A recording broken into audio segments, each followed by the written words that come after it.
अस्सलाम वालेकुम नाजरीन, आप देख रहे हैं इंसाफ न्यूज़ पाकिस्तान और मैं हूँ आपका मेज़बान जावेद खान।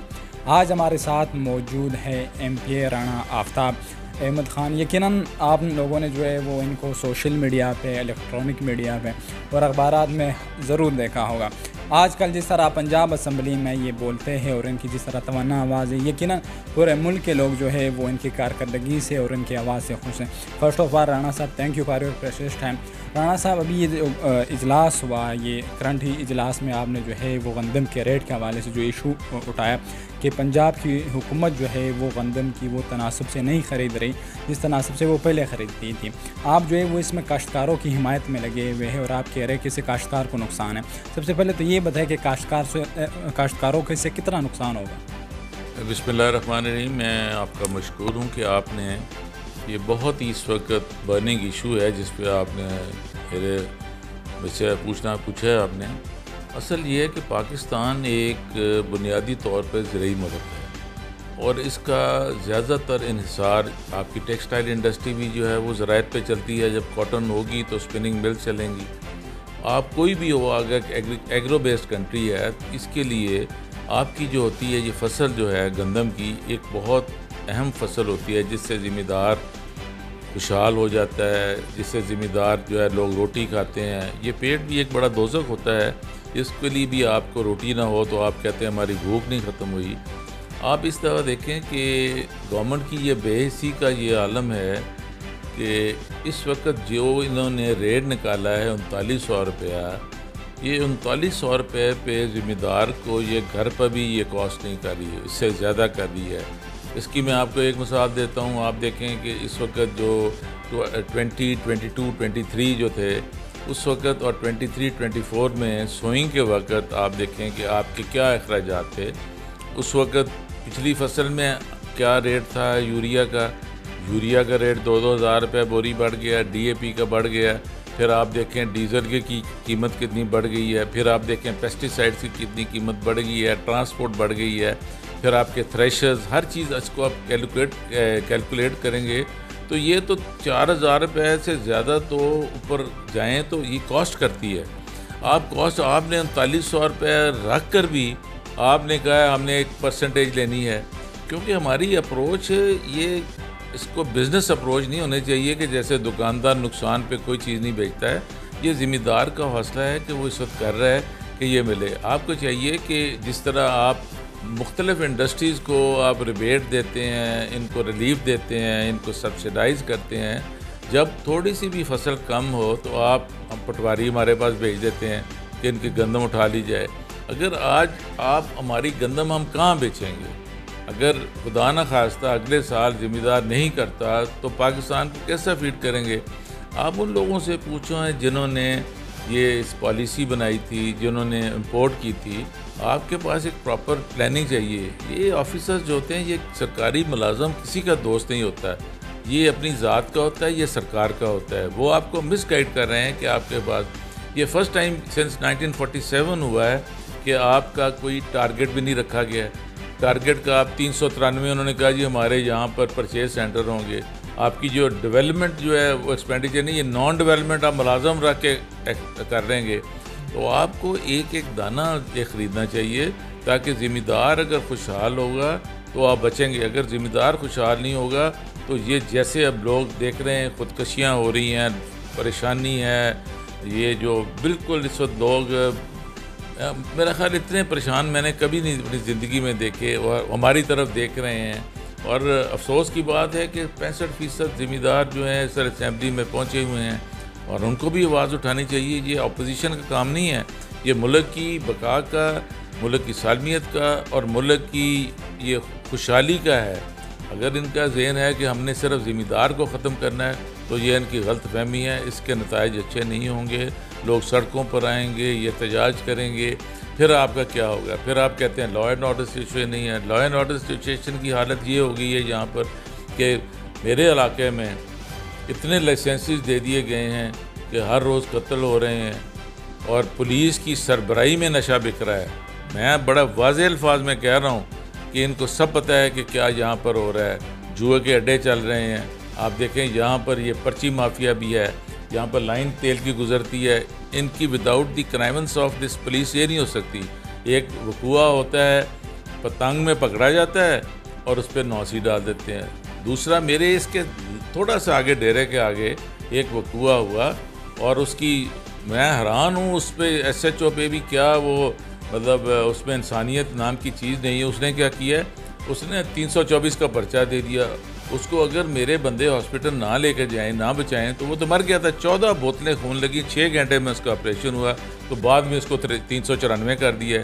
जिससे रॉबरी विद इंटेंट नहीं है कि आप जो भी करना है आप कानून, जिस मुल्क माशरे में भी कानून नहीं होगा या इंसाफ नहीं होगा, कभी तरक्की नहीं कर सकता। इन सीनियर ऑफिसर्स को सोचना चाहिए कि ये जो पुलिस वाले हैं इस पे ये इनका मजाज दुरुस्त करें, इनका जो है ना ट्रेनिंग करें, तफ्तीश का सिस्टम बेहतर करें और इनकी जो मेंटल ट्रेनिंग करें, इनको इंसानियत का दर्स दें, इनको अखलाकियात का दर्स दें, इनको रूल ऑफ लॉ का बताएं, इनको बताएं ये पाकिस्तान के हर शहरी का हक है। जैसे हम आपके आइन में है कि safe guard of the human beings of the citizen of Pakistan, इनका एक ड्यूटी है। इनकी ये ड्यूटी नहीं है कि ये उन्होंने सिर्फ हमारे सर पे ये कढ़ाई गोश्त खाने हैं। This is very unfair. और ये मैंने उस पर अपनी ये कॉल अटेंशन नोटिस भी दिया हुआ है मुख्तलिफ वाक़यात का।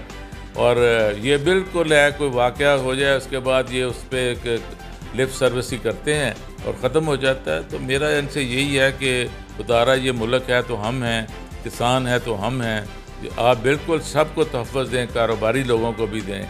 अब जिस तरह आप हम टैक्सेस देते हैं, आप देखें कि अगर एक लोग जो सिगरेट पीते हैं उनका मुझे नहीं पता डब्बी एक कितने की आती है। मैं एक बंदा बता रहा था अपनी गोल्ड लीफ 600 की है, उसने कहा जी एक अगर लीटर तेल डलवा लूँ तो पता 300 का है।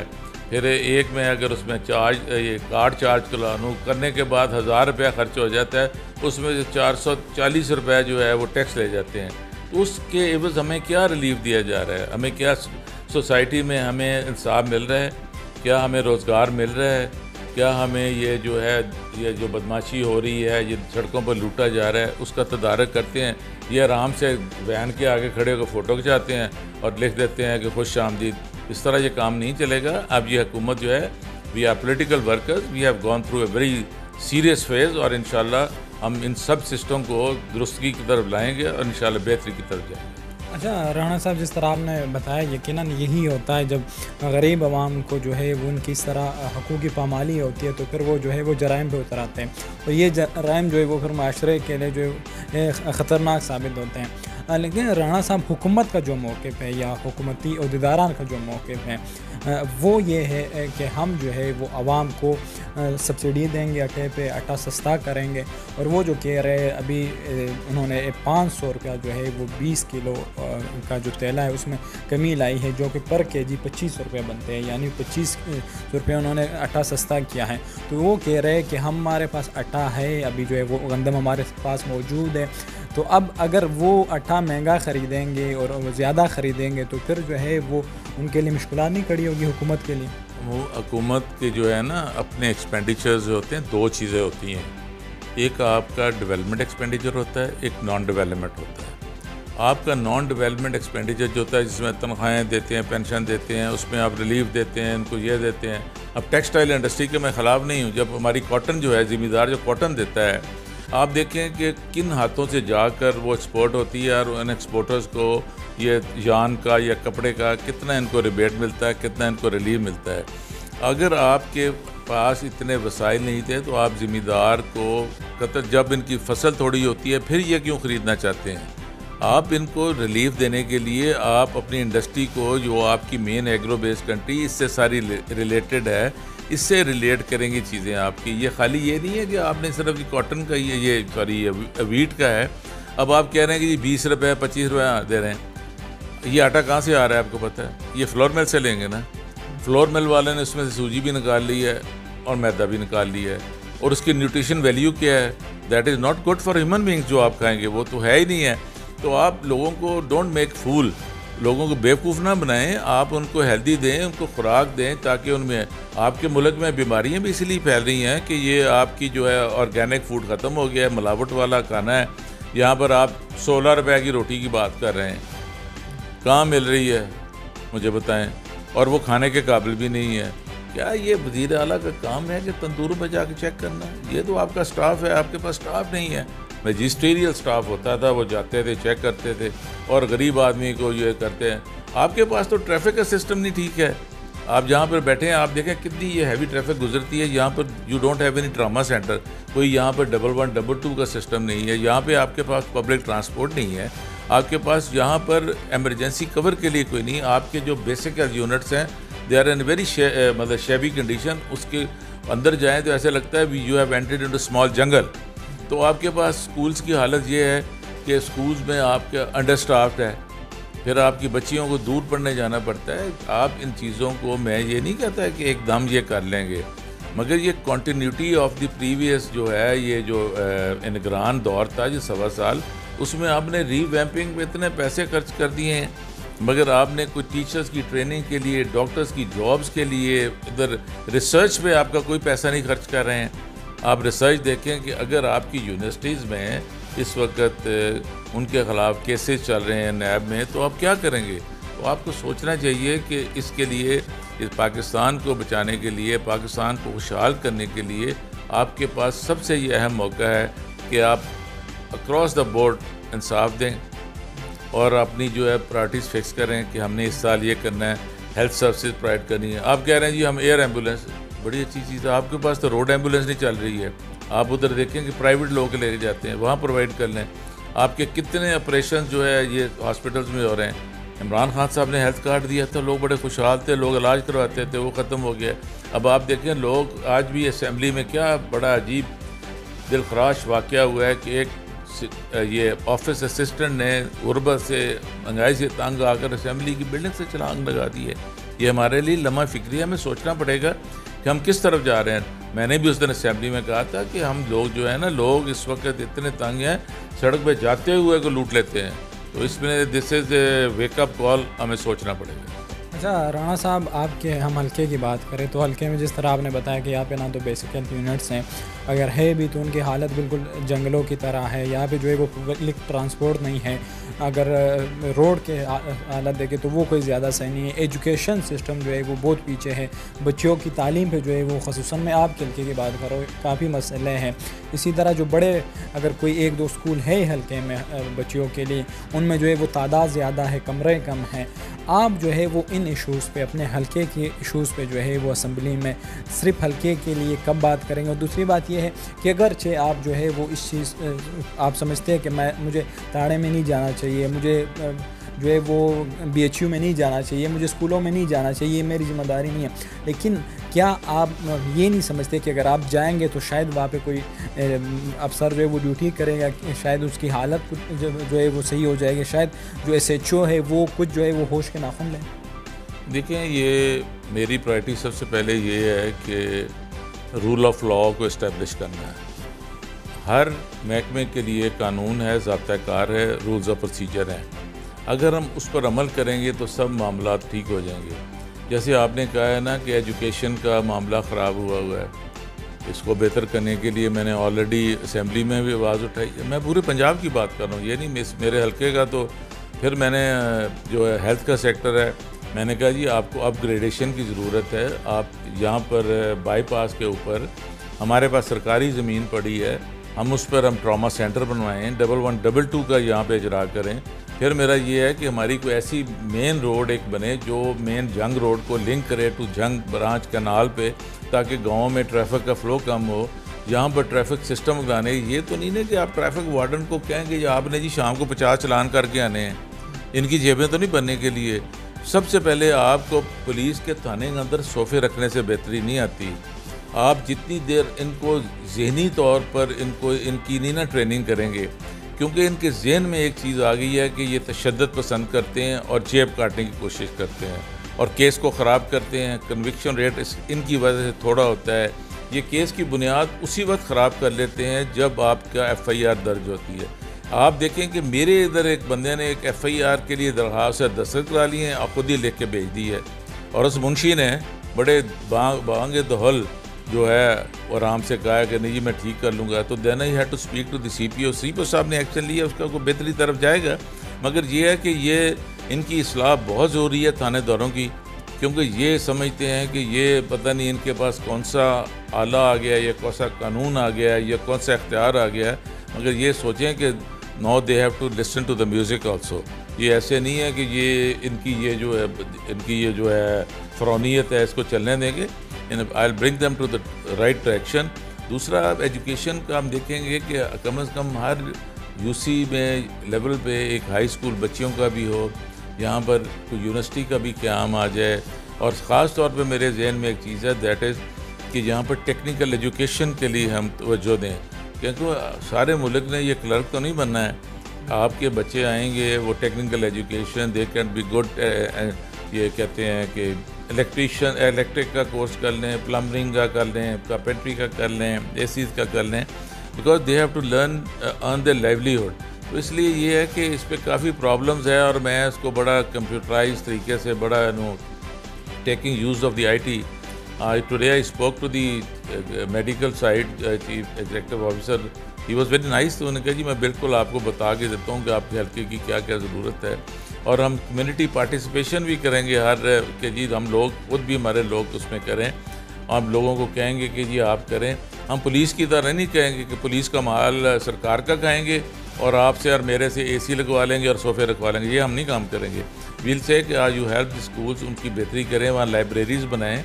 अब लाइब्रेरीज़ होंगे। अब देखें कितने अफसोस की बात है, मैं एक देहात में रहता हूँ कि यहाँ पर आपको खुद खालिद दूध मिलना मुश्किल है, तो आप क्या करेंगे? आपको चीज़ें अडल्ट्रेशन ख़त्म करनी है, बच्चों की ज़िंदगी के लिए करना है। आने वाला वक्त जो है आप देखेंगे कि बड़ा ख़तरनाक आ रहा है, जिसमें ये बीमारियां फैल रही हैं। आपको पता नहीं, हॉस्पिटल्स पे प्रेशर बढ़ रहे हैं, और आपको अभी तक ये नहीं पता हमारी आबादी कितनी है। और इधर देखें तो किसी को एक दूसरे का नहीं पता। मैं 1988 में जब यहाँ इलेक्ट हुआ था, आई न्यू एवरीबडी। अब बेशतर लोगों को हम पहचानते नहीं हैं, क्योंकि आबादी इतनी बढ़ गई है और इतने वोटर्स बढ़ गए हैं, प्रॉब्लम्स बढ़ गई हैं, ज़रूरियात बढ़ गई हैं।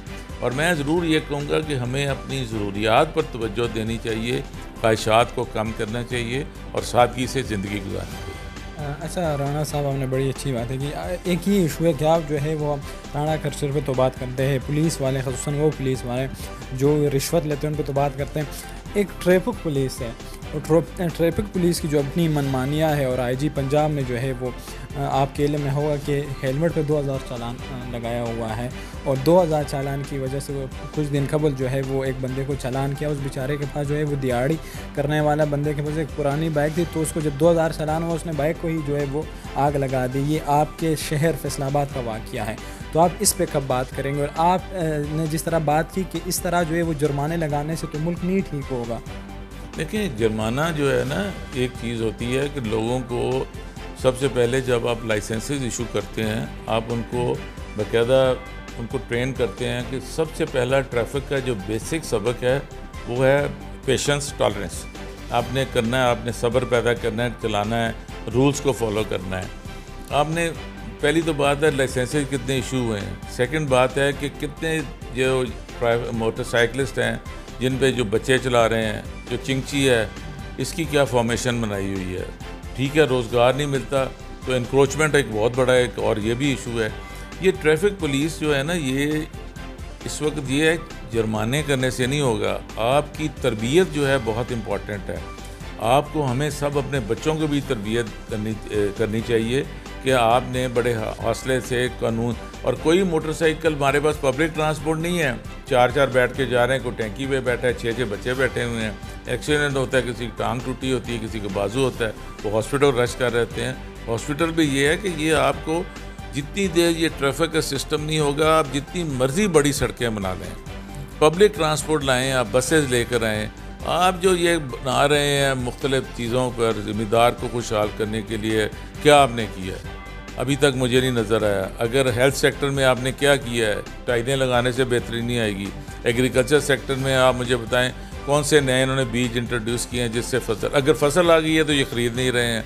तो आपको ख़ास तौर पे पुलिस है, ट्रैफिक पुलिस है, सब के लिए एज ए कम्युनिटी आपको सोचना है कि दिस इज़ ये जो बड़ा लम्हा फ़िक्रिया है, हमें अपनी जो मेंटल अप्रोच है इसको बेहतर करना है और इस पाकिस्तान के लिए, मुल्क के लिए हमने, ताकि एक डेवलपिंग नेशन है, इस पे हमने रहना है, इस पे हमने तरक्की करनी है और इसी पे हमने सर्वाइव करना है। इंशाल्लाह नाज़रीन, ये थे राना आफ्ताब अहमद ख़ान साहब। यकीनन जिस तरह इन्होंने गुफ्तगू की और जिस तरह इन्होंने दलाइल के साथ बात की, आप सब लोगों ने सुनी। इनकी जो गुफ्तगू थी, इन्होंने जिस तरह काश्तकार के हवाले से बात की और इन्होंने जिस तरह किसान के लिए आवाज़ उठाई है, यकीनन ये बात काबिल गौर है कि जब किसान को जो है वो उसकी रकम भी नहीं मिलेगी जितना उसने ख़र्चा किया है गंदम पे, तो वो यकीनन ख़ुदकुशी करेगा या वो जराइम में मुलविस होगा। और जब जराइम में मुलविस होगा तो बराए माशरे के लिए वो नुकसानदा साबित होगा। जब माशरे के लिए नुकसानदा साबित होगा तो इस मुल्क में जो है वो अमन व अमान की सूरत हाल ख़राब होगी। मिलते हैं किसी और प्रोग्राम में किसी और मेहमान के साथ। दीजिए मुझे इजाज़त। अल्लाह निगहबान।